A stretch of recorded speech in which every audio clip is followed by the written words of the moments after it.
क्या काजल राघवानी की चुप्पी भोजपुरी में करेगी नया तांडव? जी हाँ, क्या काजल राघवानी की चुप्पी से भोजपुरी में आएगा नया तबाही?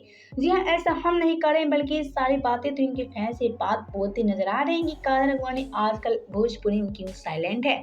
जी हाँ, काजल राघवानी आजकल काफी ज्यादा चुप रहती नजर आ रही है, लेकिन अब ऐसा लग रहा है कि काजल राघवानी की चुप्पी से भोजपुरी में नया तबाही आने वाला है।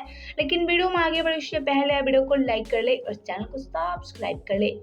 तो जैसा कि हम आपसे ये बता दें कि आजकल काजल राघवानी अपनी पुरानी तस्वीर को काफी ज्यादा शेयर करती नजर आ रही हैं। जी हाँ, आजकल काजल राघवानी पुरानी ख्यालों में काफी ज्यादा डूब चुकी हैं।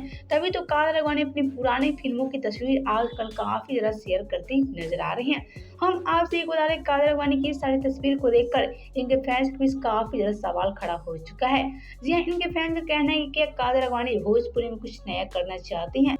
जी हाँ, कुछ फैंस ये अटकलें लगा रहे हैं कि क्या काजल राघवानी फिर से खेसारी के साथ धमाका करने वाली हैं। लेकिन हम आपसे ये बता रहे हैं, सारी बातें तो खेसारी काजल राघवानी की तरफ से अभी तक सामने नहीं आई है कि क्या सच में खेसारी काजल राघवानी की जोड़ी लौट कर आने वाली है। तो हम आपसे एक बता रहे, कुछ फैंस ये अटकलें लगाने लगे हैं कि क्या काजल राघवानी और खेसारी की जोड़ी लौट कर आ रही है, तभी काजल राघवानी भोजपुरी में कुछ ऐसा करती नजर आ रही है। लेकिन हम आपसे एक बता रहे, इस सारी बातों पे खेसारी काजल राघवानी का कोई रिएक्शन सामने नहीं आया है कि खेसारी काजल राघवानी की जोड़ी लौट कर आएगी ही। पहले तो आप सबका क्या कहना है खेसारी काजल राघवानी को लेकर?